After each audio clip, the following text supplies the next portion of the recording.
ఒక వారం రోజుల క్రితం అప్పాజీ గారును ప్రభు ఆఫీస్కి వచ్చారు. ఏమంటే మేము ఫంక్షన్ చేస్తాం, ఆ ఫంక్షన్ మీరు గెస్ట్గా రావాలండి. మరి ఇవన్నీ చాలా బోర్ కొట్టేస్తానండి, విపరీతంగా ఫంక్షన్స్కి వెళ్ళలేకపోతున్నాను నేను, ఐఎమ్ సారీ అని అంటే, కాదండి ఇది మామూలు ఫంక్షన్ కాదు, సీనియర్ జర్నలిస్టులు అందరినీ కూడా ఒకసారి పిలిచి వాళ్ళందరినీ కూడా సత్కరించుకోవాలని ఒక మంచి ఆలోచనతో చేస్తున్నాం అనగానే నాకు చాలా నచ్చేసింది. ఎందుకంటే చాలా ప్రోగ్రాములు చూస్తాం, కానీ ఇది ఒక డిఫరెంట్ ప్రోగ్రామ్. మన సీనియర్ జర్నలిస్ట్ అందరినీ కూడా పిలిచి వాళ్ళు సత్కరిస్తున్నామండి. విజయలక్ష్మి గారు కూడా వస్తున్నారండి అన్నారు మెడ్రాస్ నుంచి. అంటే వీళ్ళందరినీ కలుసుకొని చూసి చాలా చాలా రోజులు అయిపోయింది. వాళ్ళందరూ చూస్తుంటే వాళ్ళు ఎంతో సంతోషంగానూ ఉంది.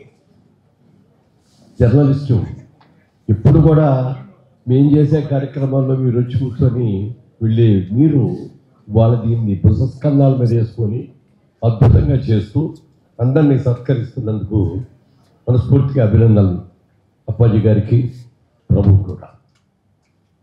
ఇది నేను చాలా సందర్భాల్లో అన్నాను, మా తెలుగు జర్నలిస్టులు చూసి మేము గర్వపడతామండి. ఎందుకంటే ఒక మిత్రులాగా ఉంటాం. జర్నలిస్టులను, ప్రొడ్యూసర్ అవ్వచ్చు, ఆర్టిస్ట్ అవ్వచ్చు, టెక్నీషియన్స్ అవ్వచ్చు, అందరితో కూడా చాలా స్నేహభావంతో ఉంటాం, ఫ్యామిలీ మెంబర్స్ లాగా ఫీల్ అవుతాం. సినిమా తీసిన తర్వాత కూడా ఆత్మీయులైన జర్నలిస్టులు పిలిచి ఒకసారి సినిమా చూడండి, ఏమన్నా మీ సలహాలు ఏమన్నా ఉంటే చెప్పండి అని చెప్పి ఫైనల్ కటింగ్ ముందు చూపించేవాడు. వాళ్ళు సినిమా చూసి ఇక్కడ లాగుతుందండి, ఇక్కడ కొంచెం కట్ చేస్తే బెటర్ అండి, ఇది బాగుంది, ఇది తీసేయండి అని చాలా మంచి సలహాలు ఇచ్చేవాళ్ళు. ఆ సలహాలు చాలా వరకు కూడా మేము పాటించేవాళ్ళం. ఏదైనా ఇంటర్వ్యూలో ఏదైనా మాట్లాడుతూ ఏదైనా ఒక మాట, ఎందుకంటే ఆ ఫ్లోలో మాట్లాడేటప్పుడు కొన్ని తప్పులు కూడా మాట్లాడవచ్చు, ఏమంటే అది మీరు మాట్లాడేది వదిలేయండి, అది తీసేద్దాం అని అట్లా మంచి సలహా ఇచ్చేవారు. కానీ వాళ్ళ రోజున ఇంటర్వ్యూలకు వెళ్ళాలంటే చాలా భయమేస్తుంది. మనం అన్నీ ఒక 90% చక్కగా మాట్లాడి ఎక్కడో చిన్నది, ఏమంటే ఇది ప్రెస్లో కాదు, ఇది సపరేట్గా రండి అని ఏదైనా చెప్తే నెక్స్ట్ డే అదే హెడ్డింగ్, అదే హైలైట్ చేయటం, అదే 100 సార్లు ప్రోమోస్లో వేయటం చూస్తుంటే భయం వేసేస్తుంది అన్నమాట. హెడ్డింగ్ పెడతారు, చాలా నెగిటివ్ హెడ్డింగ్. అందులో చూస్తేగా ఇంటర్వ్యూలో చదివినా అదే ఉండదు. ఎందుకే ఇలా చేస్తారు, మా పరువు ప్రతిష్ట ఏమైపోతున్నాయని చెప్పి వేడుకోవాల్సి వస్తుంది. చాలా ప్రోగ్రామ్స్కి చూసి నిర్ణయాలు తీసుకోవాల్సి వస్తుంది. అలాంటి పరిస్థితి వచ్చేసింది వాళ్ళు.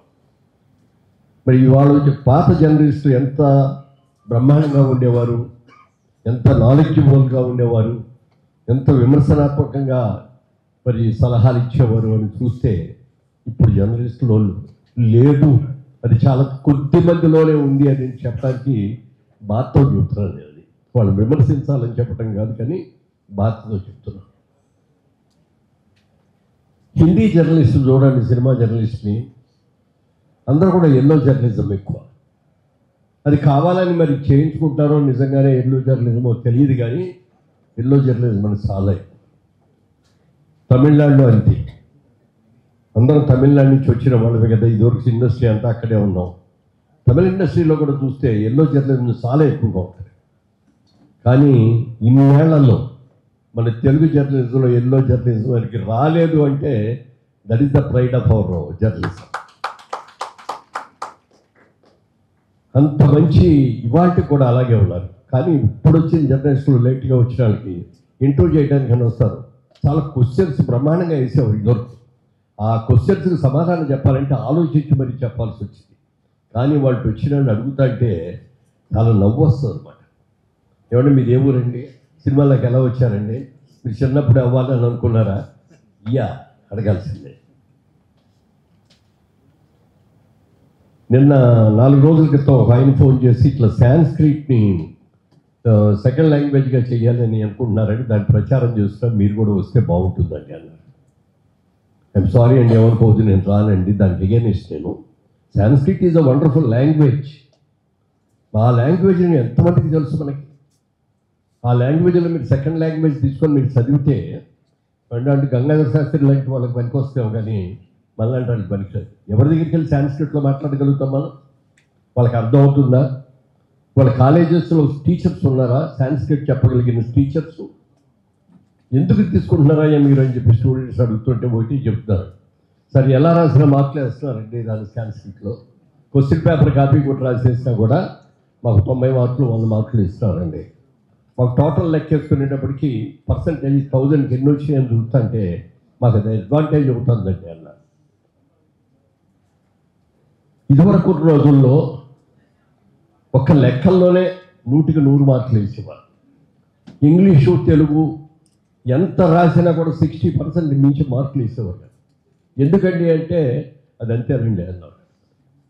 ఇవాళ రోజున సాంస్క్రిట్ మూలంగా ఎక్కువ మార్కులు వస్తాయని అనుకునే వాళ్ళందరూ కూడా వాళ్ళని అనిగాని కాదు, కానీ ప్రభుత్వం ముఖ్యంగా లాంగ్వేజ్లో తెలుగులో రాస్తే ఎందుకు వేయరు 100కి 100 మార్కులు, ఇంగ్లీష్లో రాస్తే ఎందుకు వేయరు 100కి 100 మార్కులు? వెయ్యాలి కదా. దాని మూలంగా ఏమైపోయిందంటే మన భాష తెలుగు భాషని తెలుగు వాళ్ళే వదిలేసుకోవాల్సిన పరిస్థితి వచ్చేస్తుంది. దయచేసి అది కూడా అందరూ ఆలోచించి మీ పితరుల్లో మీరు కూడా విమర్శించండి వాటి గురించి, దాని యొక్క అవసరం గురించి చెప్పండి. సాంస్క్రిట్ తప్పని నేను అన్ను, నేర్చుకోవాలి మంచిదే, కానీ మన తెలుగుని మర్చిపోకూడదు కదా. మన తెలుగు సెకండ్ లాంగ్వేజ్ లేదు అంటుంది దగ్గర పోయి ఇంకోటి ఏదైనా తీసుకోవచ్చు, కానీ సెకండ్ లాంగ్వేజ్ తెలుగు ఉన్నప్పుడు తెలుగే తీసుకోవాలి కదా మనం. ఇంగ్లీష్ డెఫినెట్గా అవసరం. ప్రపంచవ్యాప్తంగా ఎక్కడికి వెళ్ళి ఉద్యోగాలు చేయాలన్నా ఏం చేయాలన్నా ఇంగ్లీష్, వాళ్ళ టెక్నాలజీ అంతా కూడా ఇంగ్లీష్లోనే ఉంటుంది కాబట్టి అవసరమే. కానీ అది ఒక్కటి మర్చిపోకుండా మీరందరూ కూడా సద్విమర్శలు ఆటి మీద చేస్తూ తెలుగు ప్రాముఖ్యతను కూడా నేర్పాలని చెప్పి మనం చేసుకుంటున్నాను.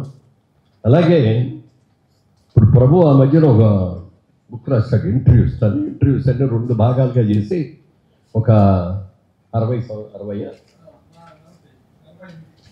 మంది ఇంటర్వ్యూలు రాశారు. ఆ ఇంటర్వ్యూలు చదువుతా అంటేనండి, మనం ఇండస్ట్రీలో ఉన్నాం, మనతో పాటు ఉన్నారు వాళ్ళు, మన నిర్మాతలు ఉన్నారు, వాళ్ళ గురించి తెలుసు.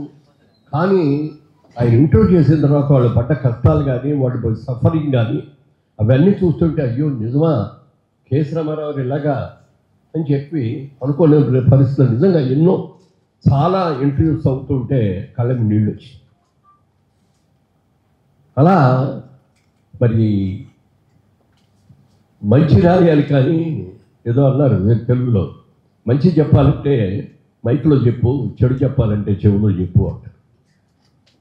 కానీ మరి ఈ జర్నలిజంలో కూడా మరి తప్పులు మంచి మాటలు రాయకుండా స్క్రోలింగ్లు వేసేసి రిపీటెడ్గా దాన్ని 1 సార్లు 100 సార్లు తప్పు ఏదో అంటావు, మాట్లాడి ఫ్లూయెంట్గా మాట్లాడేటప్పుడు చిన్న మిస్టేక్స్ వస్తే దాన్ని కట్ చేసి తీసుకోవడం. మీరు చెప్పినంత అది ఉంది, తీసేయండి, ఇంకోసారి తెద్దాం, ఇంకోసారి తెస్తామని చెప్పి తీసుకునేస్తాం. కానీ ఇప్పుడు అసలు లేదు. అదే మాకు కావాల్సిందే అదేంటి అన్నారు. అడిగాను నేను, ఎందుకు చేస్తారండి అంటే, సార్ పాజిటివ్ న్యూస్ పెడితే ఎవరు చూస్తారు సార్, ఓ నెగిటివ్ హెడ్డింగ్ పెట్టి ఇది పెడితే అందరూ కూడా దాన్ని ఇంట్రెస్టింగ్గా చూస్తారు, అందుకని పెడుతున్నాం అంటే అన్నారు. మీరు పెడుతున్నారు, మీ పాపులారిటీ కోసం మీరు పెట్టుకుంటున్నారు, కానీ మా సంగతే మా మీద మీకు ఎందుకు అట్లాంటి కోపం, మా జీవితాల మీద ఎందుకు? ఎన్నో అడిగారు. ఒక రోజు మా అబ్బాయి మా తమ్ముడు కూడా అన్నారు, ఎందుకు నాన్నగారు ఆ ఇంటర్వ్యూలు ఇస్తారు మీరు, లేనిపోయిన కాంట్రవర్సీలు వస్తున్నాయని. ఎట్లా ఇవ్వకుండానేమో ఉండలేవు. ప్రభు ఇందాక కూడా చెప్పాడు, ఇప్పుడు ఎవరు రామానాయుడు గారు లేరు, ఎవరు దాసరి నారాయణరావు గారు లేరు, మరి నాగేశ్వరరావు గారు ఏ సభకి పిలిచినా వచ్చేవారు, ఎన్టీ రామారావు గారు, వీళ్ళందరూ ఎంత అద్భుతంగా మాట్లాడేవారు. వాళ్ళ రోజున రాట్లు. అందుకని మీరు కూడా రాకపోతే ఎట్లా అని చెప్పి నా మీద ప్రశ్నిస్తున్నారు. అది కొన్ని ఇబ్బందులుగా కూడా ఉంటున్నాయి. కాబట్టి దాన్ని కూడా దృష్టి ఉంచుకోవాల్సిందిగా కోరుతూ, వాళ్ళ సీనియర్ జర్నలిస్ట్ నేను విజయవాడలో నాటకాలు వేసేటప్పటి నుంచి కూడా నాటకాలకు కూడా జర్నలిస్ట్ పిలిచేవాళ్ళం. రెంటాల గోపాలకృష్ణ గారు వాళ్ళందరూ వచ్చి నాటకం అయిన తర్వాత మర్నాడు కూర్చునే వాళ్ళందరూ కలిసి, ఇదిగో ఈ సీన్ బాగా చేసావు, ఇదిగో ఇక్కడ డైలాగ్ బాగా చేయి, ఇక్కడ నీ మూమెంట్ బాగాలేదు, ఇది రెక్టిఫై చేసుకో అని భలే సలహాలు ఇచ్చేవారండి. మరి అవన్నీ ఇప్పుడు అట్లా సలహాలు ఇవ్వగలిగిన వాళ్ళు చాలా తక్కువ మంది. అందుకని జర్నలిస్ట్ అనేది ఫ్యామిలీ మెంబర్. సినిమాలో మన ఫ్యామిలీ మెంబర్స్లో ఫ్యామిలీ మెంబరు, మంచి కోరే ఫ్యామిలీ మెంబరు అలాగే ఉండాలని ఇవాళ లేటెస్ట్ సిస్టమ్లకి మీరు వెళ్ళొద్దని చెప్పి కోరుకుంటూ ఇంత మంచి కార్యక్రమం చేసిన అప్పాజీ గారిని అలాగే ప్రభుని మనస్ఫూర్తిగా అభినందిస్తున్నాను. Thank you.